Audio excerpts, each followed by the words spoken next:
Good evening and welcome back to Local 3 News. I'm Rebecca Bartlemay. After Wednesday's announcement that 3 Nigerian men have been charged with sextortion schemes leading to the death of 17-year-old Jordan DeMay of Marquette in 2022, Local 3's John Truitt spoke with Marquette County Sheriff Greg Zybert, who has been involved in this case from the beginning. 3 people from Nigeria will face charges related to the 2022 death of Marquette teenager Jordan DeMay. During a news conference on Wednesday, U.S. Attorney Mark Totten announced the indictment and explained some of the details of the investigation. Today, I'm announcing multiple criminal charges against 3 Nigerian nationals who ran an international sextortion ring. Samuel Ogashi, age 22, Samson Ogashi, age 20, and Ezekiel Robert, age 19.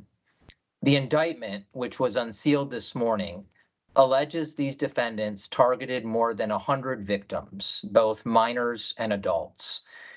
One of the victims in this case was 17-year-old Jordan DeMay of Marquette, Michigan, who tragically took his life as a result of this crime. This investigation began with the Marquette Sheriff's Department, and then on up to the local FBI agent, then the special agent in charge of Michigan, and finally reaching the U.S. Justice Department, who issued the federal indictment. It started with the Marquette County Sheriff taking the original complaint, and that was Detective Captain Lowell Larson.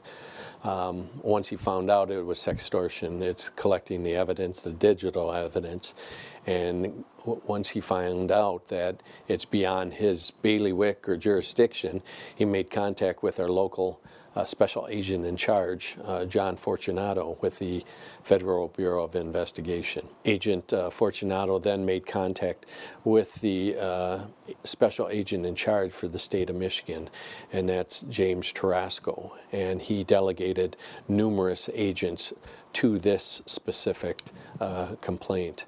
From there, once they started building the case, they made contact with the Department of Justice, and that is U.S. Attorney in charge of the state of Michigan, Mark Totten. The investigation is turning up more than 100 similar offenses tied to the 3 Nigerians. Sheriff Zybert points out how precise these scams have become. The suspects, they are very good at what they do, and they look for and purchase these hacked websites and their Facebook and all the media, social media, and they know exactly how to do this. And so it's just important to be aware of what you send out. The Nigerian government is cooperating fully to see that justice is done, actively assisting in the process. Although these suspects are behind bars in Nigeria awaiting extradition to Michigan, they are by no means the only ones. There are countless victims of this type of scam, and most of them may never come forward had it not been for the bravery of Jordan's family. As parents, we cannot begin to imagine what Jordan went through that night and how scared he was because of this senseless act. When we were informed that Jordan was potentially a victim of an internet scam called Sextortion via Instagram, there was never a hesitation in our minds to share his story. We wanted everyone to be aware about sextortion and have those tough conversations with their families, so if it did happen to them, they knew to talk to someone.